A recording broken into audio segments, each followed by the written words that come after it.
ঐকতানে কিন্তু লাস্টের দিকে একটা কথা বলা আছে। এসো কবি অখ্যাত জনের নির্বাক মনের মর্মের এসো কবি অখ্যাত জনের নির্বাক মনের মর্মের বেদনা করিয়া উদ্ধার প্রাণহীন যে দেশেতে গানহীন যেথা চারিধার। তো ওখানে রবীন্দ্রনাথ একটা বিষয় বলতেছে, রবীন্দ্রনাথকে বলা হয়েছে যে, তুমি তো বিশ্বকবি হইতে পারো না। কারণ কি? তুমি তো হচ্ছে বড়লোক। তুমি গ্রামে যাও নাই কোনোদিন। তুমি গ্রামের মানুষের কষ্ট দেখো নাই, তাদের সাথে থাকো নাই। তাদের হয়ে তুমি কিভাবে বিশ্বের দরবারে তাদের প্রতিনিধিত্ব করবা? বিশ্বকবি মানে কি? সবার কবি, বিশ্বের কবি নাকি? তুমি একজন জমিদার। হ্যাঁ, তুমি একজন জমিদার। তুমি তো পারো না এটা। তিনি বলতেছেন যে, "হ্যাঁ, আমি তো চেষ্টা করেছি তাদের সাথে মিশতে। কিন্তু আমি সমাজের যে অংশে থাকি, সে অংশে আমি তাদের সাথে মিশতে পারি না। আমি তাদের দেখছি কি? আমি তাদের দেখছি জানলার একটা ছোট্ট জায়গা থেকে, ঘরের একটা ছোট্ট জায়গা থেকে জানলা দিয়ে তাদেরকে আমি দেখি। মানে সমাজের আসল প্রতিনিধি তিনি দেখতে পারতেছেন না। তিনি দূর থেকে দেখতেছেন। এখন দূর থেকে দেখা, তাদের সাথে মিশে তাদের দুঃখ, কষ্ট, সুখ, ভালোবাসা এগুলো অনুভব করা ২ টা তো সেম না। এজন্য তিনি বলছেন লাস্টে, "এসো কবি অখ্যাত জনের নির্বাক মনের, মর্মের বেদনা করিয়া উদ্ধার।" তারপরে গানহীন যে দেশেতে প্রাণহীন যে চারিধার এরকম কিছু একটা। তারপরে যে আছে মাটির কাছাকাছি তার লাগি কান পেতে আছি। মানে যে কবি একেবারে মাটির থেকে চলে আসবে মানে গ্রাম থেকে আসবে, গরিবদের কাছ থেকে আসবে তিনি তার জন্য কি করতেছেন? অপেক্ষা করতেছেন। এবং সেরকম একজন কবি হচ্ছে জসীমউদ্দীন। জসীমউদ্দীনের আপনি যে কটা কবিতা পড়ছেন, আপনি কবর পড়ে থাকেন, সেখানে দেখবেন গ্রামীণ একটা পরিবেশ নিয়ে কথা বলা হচ্ছে। নকশিকাঁথার মাঠ পুরা গ্রামের একটা ঝরনা নিয়ে কাহিনী। সুজন বাদিয়ার ঘাট আমি পড়ি নাই কিন্তু নাম শুনে মনে হয় কোন একটা মাঝির কাহিনী। এরপরে কি আছে? আপনারা পল্লী জননী পড়ছেন নাকি? পল্লী জননী দেখবেন গ্রামের কাহিনী। হ্যাঁ, নকশিকাঁথার মাঠে হচ্ছে মূল বিষয়বস্তু হচ্ছে একজন আ নায়কের নাম হচ্ছে সাজু আর নায়িকার নাম মনে হয় রূপা। আমি ভুলে গেছি। তো এই যে সাজুর সাথে রূপার বিয়ে হয়। খুব সুখে শান্তিতে সংসার করতেছিল তারা প্রেম করে বিয়ে। সুখে শান্তিতে সংসার করে। মাঝখানে কিছুদিন পরে কি হয়? রূপা সাজুর জন্য একটা কাঁথা বুনতে শুরু করে। নকশি কাঁথা বুনতে শুরু করে। সেই সময়ে সাজুর যে জমি, ওই জমিতে অন্য লোকে এসে চাষাবাদ শুরু করে, দখল নেয়া শুরু করে। তো সাজু ছিল খুব স্বাস্থ্যবান যুবক, কালো রঙের, বিশাল লোক। সে চলে যায় হচ্ছে যুদ্ধ করতে। ঠিক আছে? যুদ্ধ করতে চলে যায়। করতে গেলে সাজু একাই ৪ টা বাচ্চাকে কোপায় মেরে ফেলে। অন্য কারো কিছু হয় না। সাজুর নামে মামলা হয়। সাজু থাকে লোক পলায়, পলায় ঘুরে বেড়ায়। এদিকে রূপা সাজুর জন্য অপেক্ষা করতেছে, করতেছে। নকশি কাঁথা বোনা শেষ হয়ে গেছে, সাজু আর আসে না। সাজুর দুঃখে সে মারা যায়। মারা যাওয়ার পরে সাজু আসে। সাজু এসে নকশি কাঁথাটা রাখে কোথায়? রাখে হচ্ছে এই রূপার কবরে। ও না, রূপা হচ্ছে আপনার ইরার নাম, নায়কের নাম। উল্টা এখানে। নায়িকার নামটা মেয়েলি আমার যতদূর মনে পড়ে। রূপাই, রূপাই, রূপাই। হ্যাঁ, রূপা না, রূপাই। আর সাজু হচ্ছে মেয়ের নাম। বুঝছেন? যেভাবে রূপের বর্ণনা দিছে বোন, ও সব যে কেউ পাবে। ঠিক আছে? রেসিজম যে কালো, কালো লোক, কালো চেহারা। বলছে ইসের কড়াইয়ের কালি যেরকম হয় ওরকম তার চেহারা। এরপরে কার মতো? হ্যাঁ, আমার মতো নিগা। আমি তো একজন আমি তো একজন রেসিস্ট। হ্যাঁ, বলেন।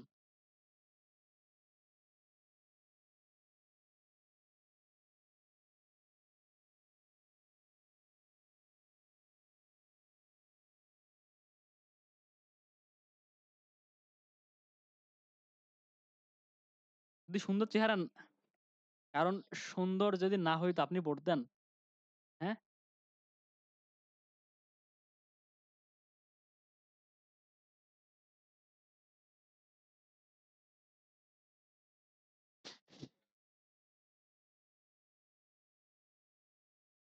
জি। যাই হোক, হুমায়ূন আহমেদ পড়ছেন? হুমায়ূন আহমেদের অনেক বই পড়ছি আমি। আমি উনার কোন বইতে শুনি নাই যে মেয়েরা খারাপ রূপের হয়। ঠিক আছে? মানে মেয়েরটা উপস্থাপন করলেই হয়। তাকে কোনোভাবে উঠাইতে হবে, উপরে উঠাইতে হবে।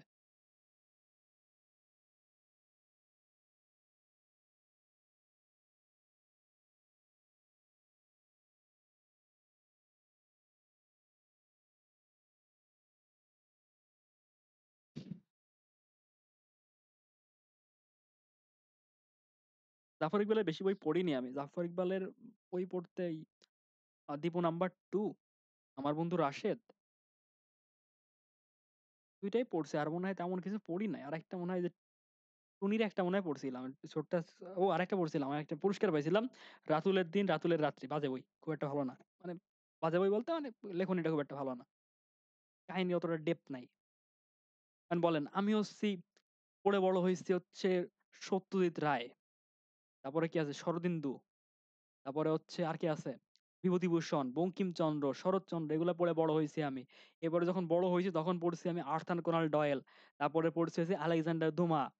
তারপর আর কে পড়ছি? Pablo Coelho, Paulo কোহেলো।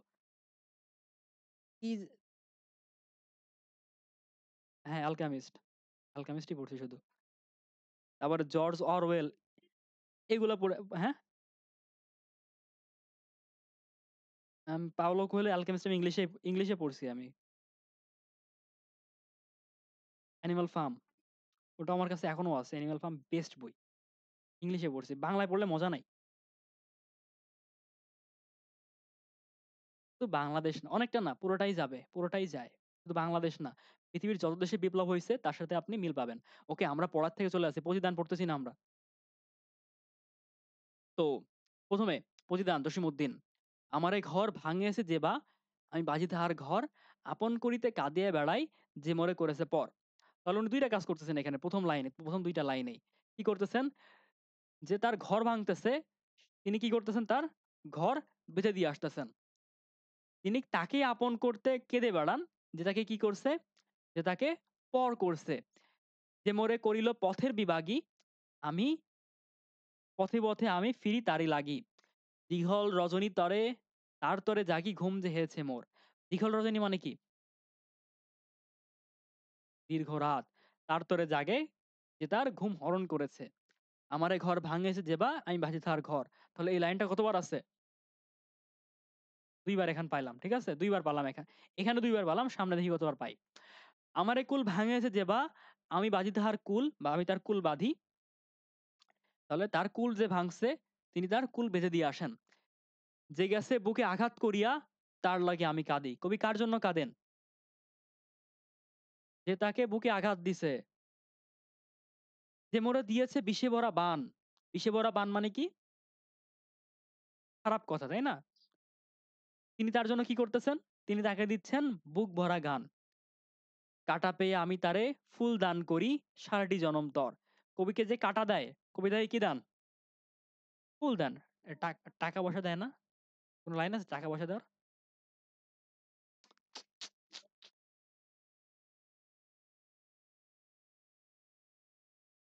জসীমউদ্দিন যখন জসীমউদ্দিন যখন কলেজে বিশ্ববিদ্যালয়ে পড়েন, তখন তার কবর কবিতাটা পাঠ্য বইয়ের অন্তর্ভুক্ত হয়। মাথায় রাখেন। আপন করিতে কাঁদিয়া বেড়াই, যে মোরে করেছে পর। ওদিকে আমি এখনো চূড়ান্ত ভট্টাচার্য তো বিশ্ববিদ্যালয়ে পড়েই না নাই। ২১ বছর বয়সে মারা গেছে না? হ্যাঁ,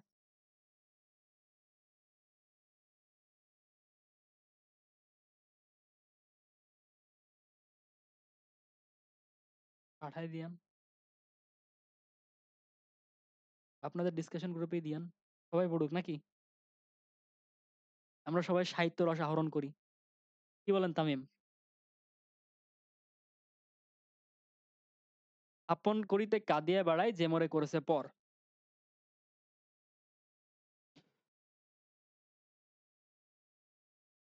ওকে। মোর বুকে যেবা করি, আরে বাবা থাম, মাফ কর, থাম, পড়তে দে। মোর বুকে যেবা কবর বেঁধেছে, আমি তার বুক ভরি, রঙিন ফুলের সোহাগ। আরে কসু ফুল মালঞ্চ দিয়া এগুলো পরে যায়, এগুলো এমনি পড়া লাগবে। উৎস গ্রন্থ, উৎস গ্রন্থ হচ্ছে বালুচর। মূল বাণী হচ্ছে কি? ক্ষুদ্র স্বার্থকে বিসর্জন দিয়ে পরার্থপরতা, ছন্দ হচ্ছে মাত্রাবৃত্ত ছন্দ, বিষয়বস্তু প্রতিশোধ, প্রতিহিংসা বিপরীতে প্রীতিময় এক পরিবেশ সৃষ্টির আকাঙ্ক্ষা। মোট লাইন আছে 18টা। দেখা গেল পরীক্ষায় লাইন চলে আসলো। এটা তো জসীমউদ্দিনেরই তো লেখা নাকি? আমারে ঘর ভাঙিয়েছে দেবা, আমি বাহি তাহার ঘর, এটা আছে ২ বার। আপন করিতে কাঁদিয়া বেড়ায়, যে মরে করেছে পর ৩ বার আছে। প্রতিদান, অপকারের পরিবর্তে উপকার, দানের পানের পরিবর্তে দান, পরিশোধ এবং প্রত্যুপকার বা পরের উপকার করা। প্রতিদান কবিতা জসীমউদ্দিন রচিত মানব প্রীতিমূলক একটি কবিতা। কি মূলক? মানব প্রীতিমূলক। কবিতা রচনার প্রেক্ষাপট হিংসাপরায়ণ মানসিকতা দূরীভূত করার আকাঙ্ক্ষা। কবিতার বিষয়বস্তু ক্ষুদ্র স্বার্থ ত্যাগপূর্বক মানব কল্যাণে অগ্রণী হওয়া। প্রতিদান কবিতা বোধই বিষয় পরার্থপরতা এবং ক্ষমাশীলতা। মানব জীবনের প্রকৃত সুখ নিহিত পরার্থপরতায়। কবির ক্ষুদ্র স্বার্থ বিসর্জন দেওয়ার কারণ হচ্ছে পরার্থপরতা। কবিতায় কবি ক্ষুদ্র স্বার্থকে বিসর্জন দিয়ে পরার্থপরতার মধ্যেই যে প্রকৃত সুখ ও জীবনের সার্থকতা নিহিত সেই বিষয়ে আলোকপাত করেছেন। ওকে।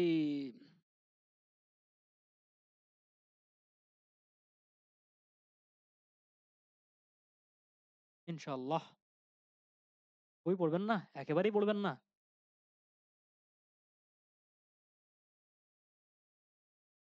তবুও চোখে জল মুখে হাসি নিয়ে পড়তে হবে।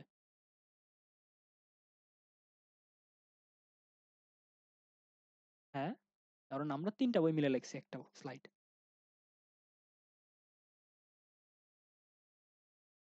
না, না অভিযাত্রী বই আমরাই চান্স পাইছি অভিযাত্রী পড়া।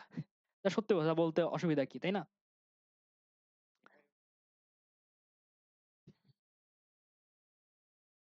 যেমন দেখেন, আমি যখন অভিযাত্রী ১ম আসে কোনবার? যেবার আমার অ্যাডমিশন ওইবার অভিযাত্রী আসে। হ্যাঁ? ১ম আসে যেটা ১ম ভার্সন সংস্করণ। তো আমি কিন্তু এই বই সম্পর্কে জানতাম না। আমাকে আমার এক বন্ধু বলছে যে অভিযাত্রী বই সে বন্ধু এখন পড়তেছে হচ্ছে কুষ্টিয়ায়। ইস হ্যাঁ, সেও লতেই পড়ে। আমাকে বলতেছে যে, তুমি তুমি হয়তো দেখো, উম 'পার্বণ' দেখো। 'পার্বণ' মনে হয় ওটার নাম। 'পার্বণ' বইটা বেশ ভালো। আমি 'পার্বণ' দেখলাম আর আমাকে কোচিং থেকে বলছিল 'অভিযাত্রী' বেশ ভালো। আমি ২ টা দেখলাম। ২ টা দেখার পর 'অভিযাত্রী' পেজ কোয়ালিটি ভালো মনে হলো কিন্তু লেখা ২ টাই সেম ছিল। ঠিক আছে? তা কি করব? 'অভিযাত্রী' কিনে নিয়ে চলে আসলাম। কারণ বইয়ের কোয়ালিটি আমার কাছে অনেক বেশি ম্যাটার করে। তারপর দাম কম ছিল অবশ্য। 'প্রতিদান' কবিতায় আমার সমস্যা কি? ঠিক আছে? তখন তো আমি টাকা দিচ্ছি না। ঠিক আছে? কানতেছেন কে?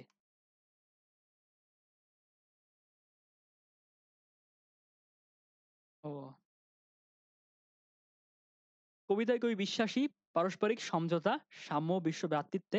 জসীমউদ্দিন কবিতায় আমরা দেখতে পাই গ্রাম বাংলার চিত্র, গ্রাম জীবনের আবহ, সহজ ও সরল প্রাকৃতিক রূপ। জীবনের প্রকৃত সার্থকতা ও সুখ অনুভব করা যায় কখন? যখন মানুষ নিজের ক্ষুদ্র স্বার্থকে বিসর্জন দিতে পারে এবং অপরের কল্যাণ সাধনে যে সে চেষ্টা করে তখন কি হয়? তখন হচ্ছে জীবনের প্রকৃত সার্থকতা উপলব্ধি করা যায়। এরপর প্রতিদান কবিতায় কবি কি করেন? ঘর বাঁধেন, কেঁদে বেড়ান, পথে, পথে ঘোরেন, দীঘল রজনী জাগেন, কুল বাঁধেন, বুক ভরা গান দেন, ফুল দান করেন, বুক ভরেন, রঙিন ফুলের সোহাগ জড়ানো ভালোবাসা মালঞ্চ উপহার দেন এবং মুখখানি নিরন্তর সাজান। ওকে, তাহলে এতগুলো কাজ করতেছেন উনি, তাই না? আরেকটা কথা আপনারা বললেন আমি অনেক কিছু পড়ি। আমি কবিতা খুব একটা পড়ি না। কবিতা আমার খুব একটা পছন্দ না জিনিস। আমি হচ্ছে কাঠখোট্টা জিনিস পড়তে পছন্দ করি। এই যে কঠিন, কঠিন উপন্যাস যেমন 'অ্যানিমাল ফার্ম', পরে আছে কি 'থ্রি মাস্কেটিয়ার্স', তারপরে 'থার্টি ইয়ার্স লেটার', তারপরে আছে 'the man behind the mask', 'the count of Monte Christo', তারপরে 'ফেলুদা সমগ্র', 'কিরিটি সমগ্র'। হুম, আমি নিজের টাকা দিয়ে কিনে পড়িনি। ওটা আমাকে গিফট দেওয়া হয়েছিল কোচিং থেকে।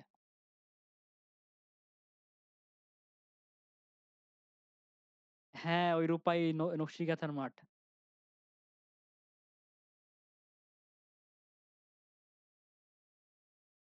এরপর ঘর ভেঙেছে কবিতার কি করেন? ঘর বেঁধে দিয়ে আসেন। যে কবির ঘর ভেঙেছে কবিতার ঘর বাঁধেন। এটার মানে হচ্ছে কবি তার অনিষ্টিকারীর ঘর তৈরি করে দেন পরোপকারী ও কল্যাণময়ী মানসিকতার কারণে। পর করেছে আপন করেতে কেঁদে বেড়ান। কবির মহৎ উদার ও ক্ষমাশীল হৃদয়ের মানুষ, তাই তিনি শত্রুকেও আপন করে নেন। যে কবিকে পর করে দিয়েছিল কবি তাকে আপন করে পেতে চেয়েছেন, কারণ কবির অহিংস মনোভাব এবং কবির পরার্থপরতা। কবি কেঁদে বেড়ান পরকে আপন করতে, অন্যের আপন হতে। কবিকে পর করে দিলেও কবি আপন করে তাকে পেতে চেয়েছেন, কারণ তিনি ক্ষমাশীল, তিনি সহনশীল, তিনি অহিংস। এটা নির্দেশ করে কবি উদারতা এবং কবির মহত্বকে নির্দেশ করে। পথের বিভাগী তার জন্য তিনি ঘুরে বেড়ান। কবিকে যে পথের বিভাগী করেছে তাকে কবি কি করেন? আপন করার জন্য পথে পথে ঘুরে বেড়ান। দীঘল রজনী জাগেন কার জন্য? যে তার ঘুম কেড়ে নিয়েছে। দীঘল রজনী কবির না ঘুমানোর কারণ হচ্ছে তিনি সহনশীল এবং উদার।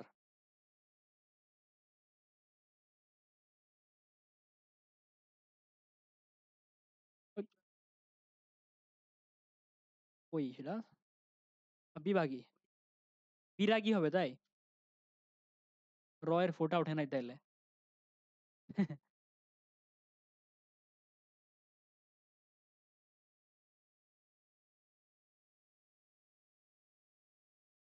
ওকে, কণার কিছু গহনা বাড়ির কাজের মেয়ে বানু চুরি করা সত্ত্বেও কণা বানুকে ক্ষমা করে দেয়।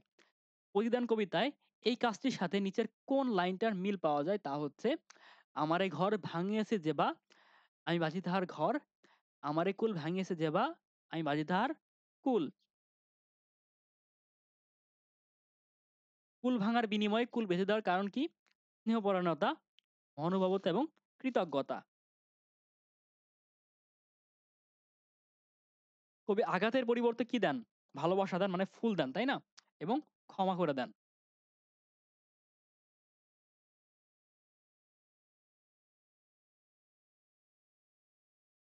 ওকে, এরপরে দেখেন নিষ্ঠুরিয়া বাণী মুখখানি নানা উপকরণে সাজান। যে কবিকে নিষ্ঠুর কথা বলে কবি তার মুখখানি কি করেন? নানা উপকরণে সাজান। তার মানে কবিকে যে গালি দিছেন, কবি তাকে কি দিবেন? তার মুখ ফুল চন্দন দিবেন নাকি?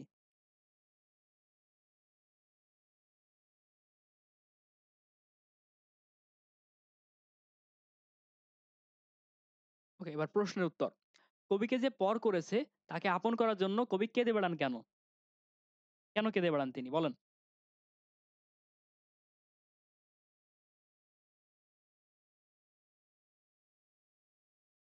ওকে। হুম, কারণ কি?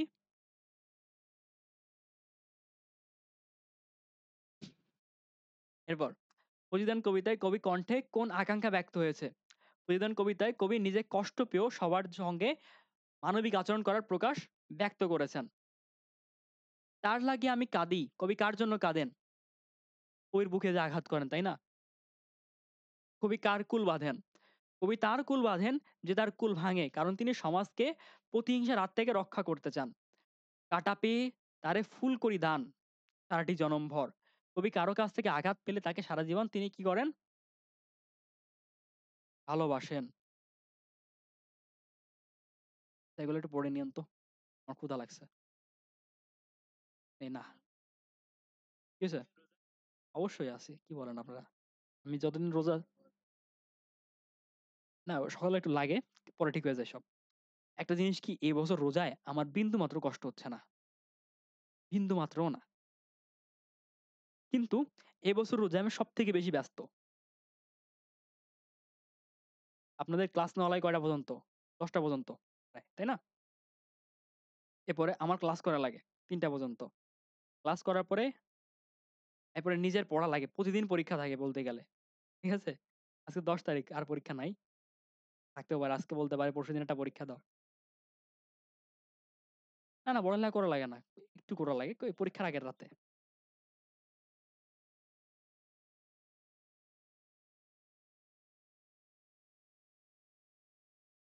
খুলনায় ইউনিভার্সিটিতে পড়লে না কোন সাবজেক্টে শান্তি নাই।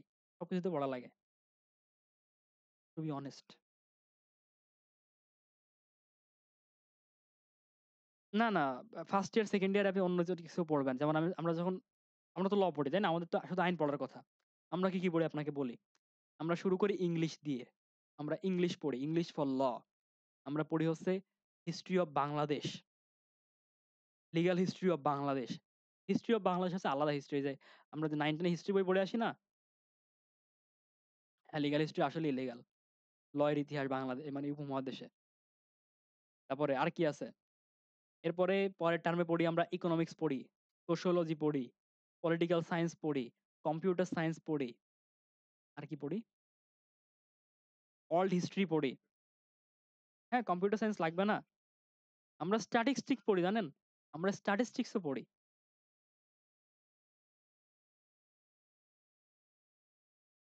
বাংলা পড়া লাগে না?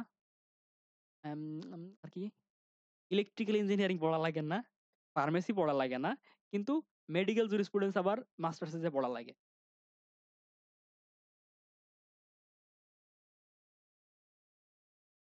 মানে মনে করেন আমি একজন জাজ। ঠিক আছে? আপনি একজন ডাক্তার।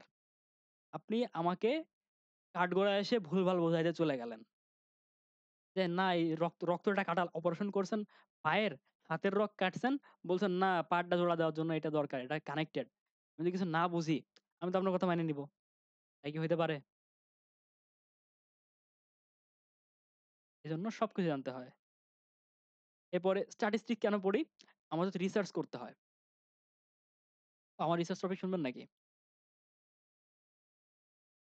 আ আমার রিসার্চ রিসার্চ টপিক হচ্ছে যে ধর্ষণের শাস্তি মৃত্যুদণ্ড করা উচিত কিনা? এটার বিভিন্ন, তাতে আমার কি? আমার রিসার্চ করার দরকার, আমি করব। এই মানলো না মানলো এই দেখার আছে, আমার ডিফেন্স আমার দিতে পারলে হচ্ছে। আর হচ্ছে কি, এখন রিসার্চ করতে হবে, রিসার্চের ডেটা কালেকশন আছে।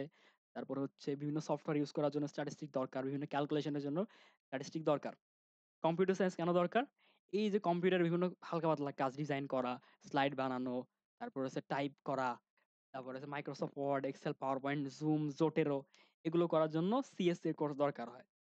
রেফারেন্সিং করা, এগুলোর জন্য সিএসসি এর কোর্স দরকার হয়।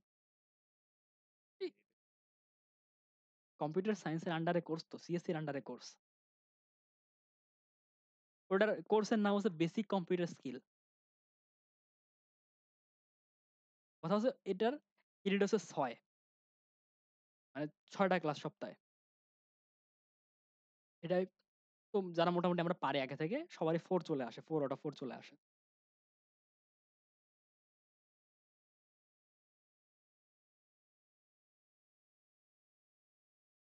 বাংলা নিয়ে পড়লে মনে হয় ইতিহাস পড়ায় সাহিত্যে। বাংলায় বেশ শান্তিতেই থাকে। কিন্তু বাংলা হচ্ছে অনেক, বাংলা উপন্যাস অনেক পড়ায়, এই আরকি। উপন্যাস পড়ায়, এরপরে সাহিত্যের ক্রিটিসিজম পড়ায়। যদি সহজ পড়তে ইচ্ছা করে, আপনার একটা সাজেশন দিচ্ছি, সহজ সাবজেক্ট পড়তে ইচ্ছা করে, আইইআর পড়েন। আইইআর, আইআর না। ইন্টারন্যাশনাল রিলেশন না। Institute of education and research. Institution of education and research.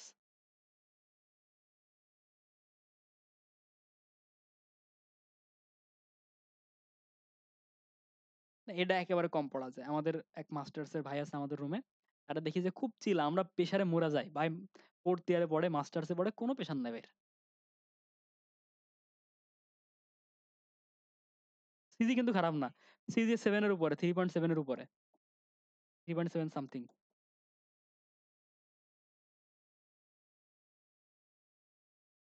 ভাই সারাদিন বিসিএস এর পড়া পড়ে। এই আরকি। আর কিছু পড়ে না।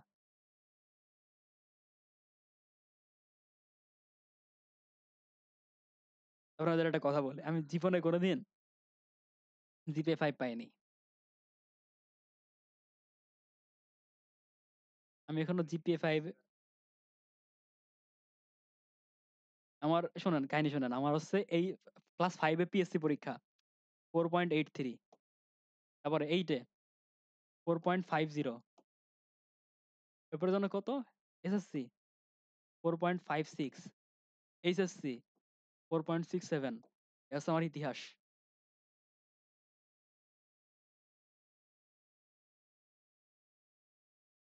হ্যাঁ, কে কি বলতে চাচ্ছিলেন?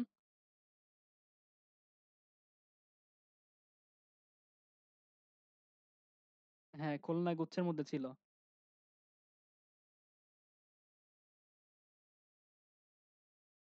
আমার মার্ক ছিল 76 মেবি।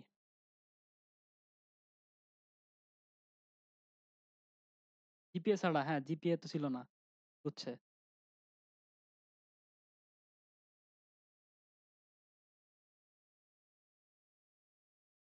এখন দেখেন, আমি কিন্তু আমার রোলগুলো বলতে পারবো। ক্লাস 1 আমি পড়িনি।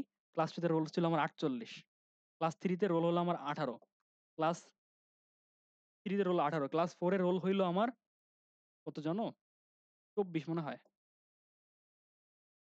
উম ক্লাস 5 এ, সরি 4 এ। ক্লাস 4 এ আমি ২ বার পড়ছি। ঠিক আছে? ক্লাস 4 এ আমি কয়বার পড়ছি? ২ বার পড়ছি। দ্বিতীয়বার রোল হলো আমার 48। তৃতীয়বার রোল হইলো, সরি, তৃতীয়বার না, দ্বিতীয়বার রোল হলো 48। এরপরে ক্লাস 5 এ রোল হইলো আমার ১ম এ ২১। ২১ রোল হইলো। এরপরে খ শাখায় পাঠাইলো আমারে। খ শাখায় আমার রোল হইলো ৮। গেল। এবার হচ্ছে ক্লাস 6 নাকি? ক্লাস 6 এ আমার রোল হইলো হচ্ছে ২৩। ক্লাস 7 এ ২১। ক্লাস 8 এ ৮। 9 এ ৮। 10 এ ৪। তারপর হচ্ছে ক হ্যাঁ, কলেজে ৭১৭। ১৪ লেখা কেন? ৭১৭। এরপরে কলেজে হচ্ছে ভর্তি রোল, ওটা বাদ দেন। এখন আমার রোল হচ্ছে ইউনিভার্সিটিতে ১৩।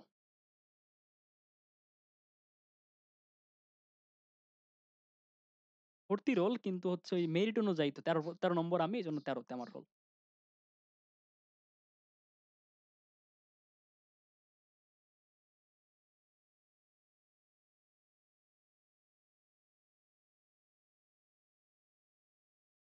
কিন্তু রোল দেখছেন? এরপরে এই কথা বলেন আপনি। কিন্তু এখন আমি, এখন হচ্ছে ১৩ রোল আমার। আমি হচ্ছি এইটা টোটাল। 3rd ইয়ার না।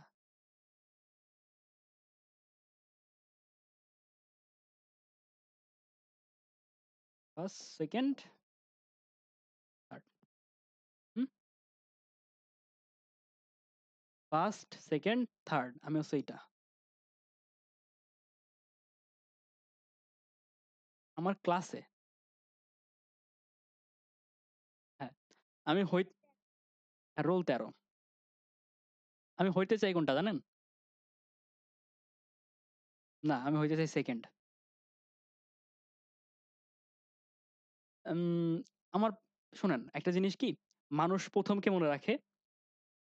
কিন্তু 2nd কিন্তু ১ম থেকে খুব একটা বেশি ডিফারেন্ট না। তাই না? হ্যাঁ, ওইটাই। 2nd কে কেউ মনে রাখে না। কিন্তু 2nd সবথেকে ভালো জানে যে তার মর্মটা কি। আমি 2nd হইতে চাই।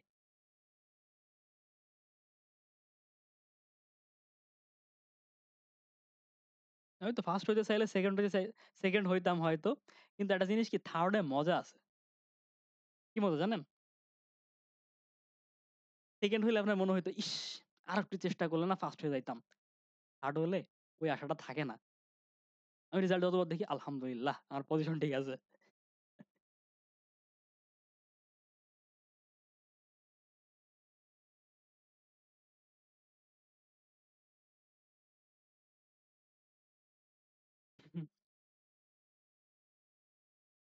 এক হইলে সবার সামনে বসতে হয়, স্যাররা দাঁড়ায় থাকে পাশে।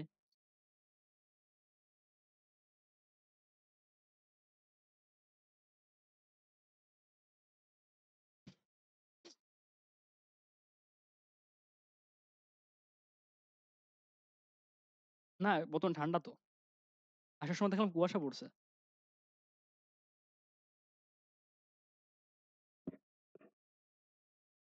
দুপুরে গরম হয়, হ্যাঁ। মাঝে, মাঝে গরম হয়, রাত্রে আবার ঠান্ডা পড়ে খুব।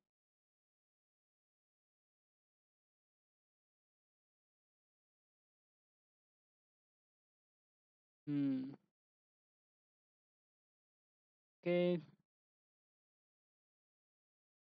আর শেষ, আজকে আর পড়াবো না।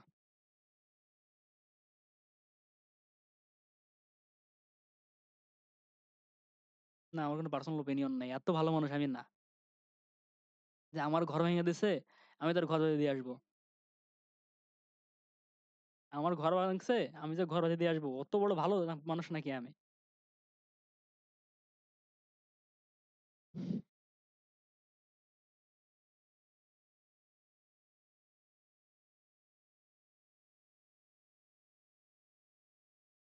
ওকে, তাহলে ভালো থাকেন সবাই। উম, আশা করি আপনারা আমার থেকে ভালো রেজাল্ট করবেন।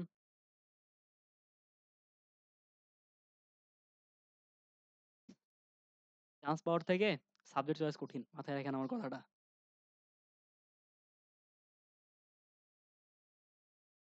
কেন? ও,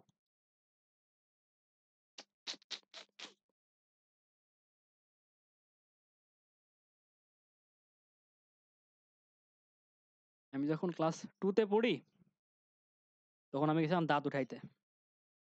নিয়ে গেছে আমার আব্বু, আম্মু দুজনের সাথে কইরা। আব্বু তেমন কোনো কাজে আমাদের সাথে যাইতো না। আম্মুই যাইতো সব জায়গায়। কিন্তু ঐদিন আব্বু, আম্মু দুজনেই গেছিল। হসপিটালের ডাক্তার, উনি মারা গেছেন এখন। হুম, উনি আমারে জিজ্ঞাসা করছে, মানে বাচ্চাদের সাথে কথা বলে না ডাক্তাররা? উনি আমাকে ওরকম জিজ্ঞাসা করছে, "তুমি বড় হয়ে কি হইতে চাও?" আমি বলছি, "আমি একজন বিচারক হইতে চাই।" আমি কেন বলছি, কি জন্য বলছি, কিভাবে বলছি? ক্লাস 2 তে পড়ি। আমি কত আর বুঝি? হ্যাঁ, আমি কত আর বুঝি? আমি বলছি। আব্বু শুনছে। আব্বু শুনে সবার কাছে এরকম বলছে যে, "আমার ছেলে ম্যাজিস্ট্রেট হবে।" কিন্তু মাঝখানে অনেক কিছু হয়ে গেছে। এরপরে মনে হইলো আমি হার্টের ডাক্তার হব। গেল, হইলাম। সায়েন্স না, শোনেন। এরপরে হার্টের ডাক্তার হব। আমি 9 এ যখন উঠলাম, আমি সায়েন্সের বই নিয়ে আসলাম বাসায়। আমি কতদিন ডিসিশন নিতে পারি না। আম্মু সায়েন্স পড়াবে না, আমি সায়েন্স পড়ব। কিন্তু আম্মুর কথার বাইরে যাব এমন সাহস আমার নাই। আমি কি করব? আমি একদিন ডিসিশন না নিতে পাইরা, রমজান আমাদের টপার বয়, ওর সাথে কথা বলতেছি।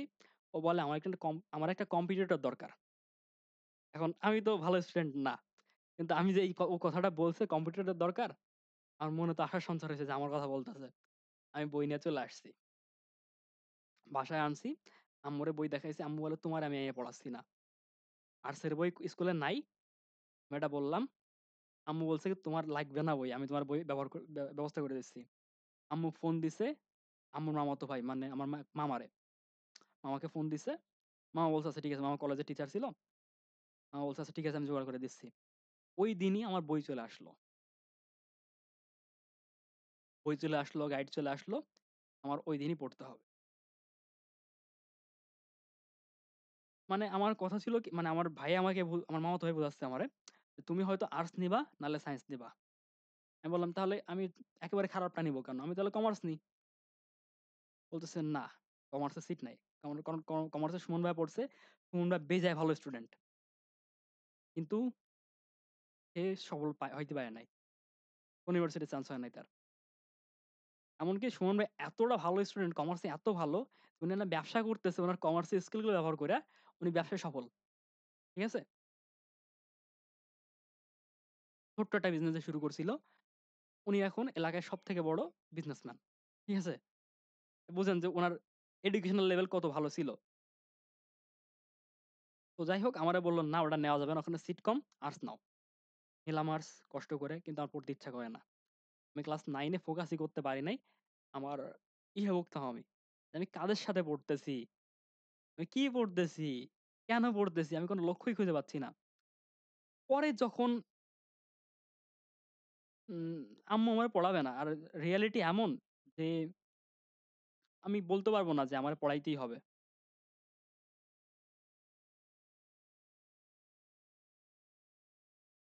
১ম কথা, আমার বাড়ি গ্রামে। হ্যাঁ? আমার বাড়ি কোথায়? গ্রামে। আমি গ্রামে বড় হইছি। গ্রামে ভালো সায়েন্সের টিচার নাই। স্কুলেও নাই, কলেজেও নাই। আমার সফলতা লাভ করার সম্ভাবনা 5%। আমি ম্যাথে বেজারকম ভালো না। ম্যাথে আমি উইক, ওখানেও সমস্যা। ৩ নম্বর, সায়েন্স পড়তে গেলে যেহেতু কলেজে ভালো টিচার নাই, স্কুলে ভালো টিচার নাই, আমার প্রাইভেট পড়তে হবে। অত টাকা আমার নাই। ঠিক আছে? অত টাকা আমাদের নেই। তাহলে আম্মু কি করল? আম্মু আমাকে আর্টসে দিল। এখন কলেজে আসার পরে আমার কথা ছিল আমি ইংলিশে পড়বো। ইংলিশে আমি মোটামুটি ভালো। ইংলিশ বুঝি ভালো, ভালো লাগে। আমি ইংলিশ লিটারেচার পড়বো। ইংলিশ ল্যাঙ্গুয়েজ না কিন্তু লিটারেচার। তো এরপরে কি হইল? এরপরে আমার ওইজন্য আমি যুক্তিবিদ্যা নিলাম না যে আমার তো যুক্তিবিদ্যা লাগবে না কোথাও। আমি যুক্তিবিদ্যা নেই, কি করব? কিন্তু অ্যাডমিশনে আমি যখন দেখলাম আমার রেজাল্ট ভালো, আমার তখন আমার ছোটবেলার কথা মনে পড়ল। আমি সবথেকে বেশি কি হইতে চাই? এবং আমি চিন্তা করলাম যে আমার জব সেক্টরে কোথায় গেলে বাংলাদেশের প্রেক্ষিতে আমি সবথেকে ভালো পজিশনে থাকবো। আমার ১ম চয়েস কি আসলো? আমার ছোটবেলার ইচ্ছা ল। তখন আমার মনে হলো রেজাল্ট যেহেতু ভালো আমি ল ছাড়া পড়ব না। বুঝছেন?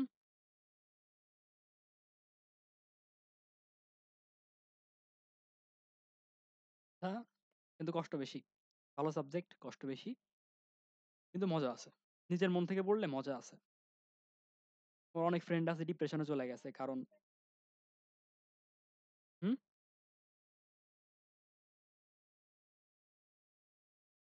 ইনশাআল্লাহ ইচ্ছা আছে, ইচ্ছা না থাকলে পড়ার দরকার নাই। আমার অনেক ফ্রেন্ড আছে ডিপ্রেশন এ পড়াশোনা ছেড়ে দিছে। আমরা ভর্তি হইছিলাম একসাথে ৪০ জন। আমরা এখন পড়তেছি একসাথে ৩৬ জন। ৪ জন পড়াশোনা ছেড়ে দিছে।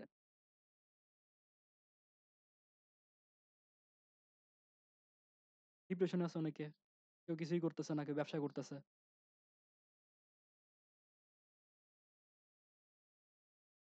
ভালো সাবজেক্ট চলে আসছে।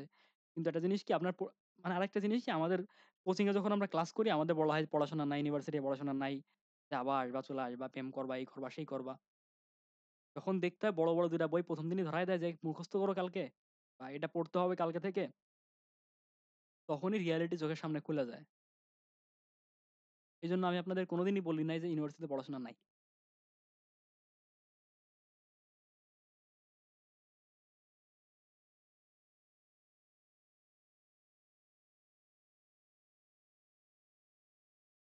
১১ টায়, ১০টা ৪০ এ।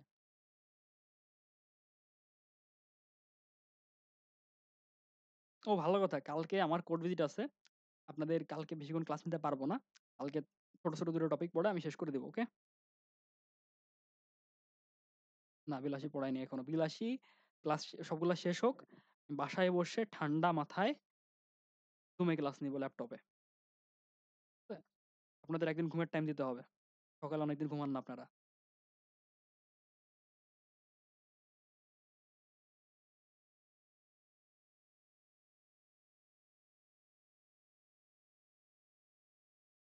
রিটেন পড়বেন না?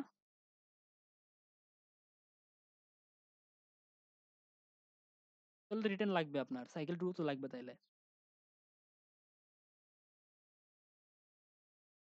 আইসিটি হচ্ছে গুচ্ছর জন্য।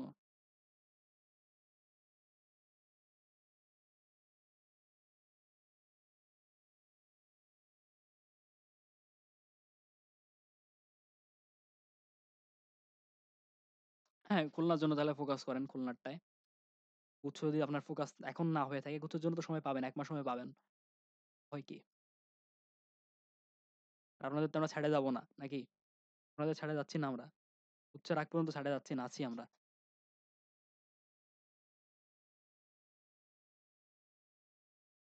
কে বলছে করাবো না? ১৫ তারিখ ক্লাস করাবো। তারপরে আবার রিটেন ক্লাস আমার সাথে ২ টা ক্লাস আছে আপনাদের। একটা হচ্ছে ইংলিশ গ্রামারের রিটেন ক্লাস আছে। বাংলা ১ম পত্রের একটা রিটেন ক্লাস আছে। এই তো আছে। আমার আর কত কষ্ট দেবেন বলেন? ছোটখাটো মানুষ আমি। আ জিকে আপনারা পরের ক্লাস দেখা যাক। না ওর যেদিন এইটা যিনি ওর নাম যেন কি? মানুষের নাম ভুলে যাই। জি না, ও নিক। হোক কথা ওটা না। কথা হচ্ছে যে এরপরে আপনারা কিন্তু আরো ক্লাস পাবেন। একেবারে ভাইবেন না যে আমরা একেবারে ছেড়ে চলে যাচ্ছি। নেক্সট যে ব্যাচ শুরু হবে, ওই ব্যাচেও আপনারা ক্লাস পাবেন। ইচ্ছা করলে ক্লাস করতে পারেন আপনারা। অ্যাক্সেস পাবেন। ঠিক আছে? তো ব্যাচ হ্যাঁ, ওটা শেষ হয়ে যাক। আর ২ টা টপিক শেষ হোক তারপরে নিব। প্রশ্ন প্রশ্ন বানানোর জন্য তো আমার একটা সময় লাগবে নাকি? আমি একটা ফ্রি হই। তারপরে আপনাদের পুরস্কার দিতে হবে।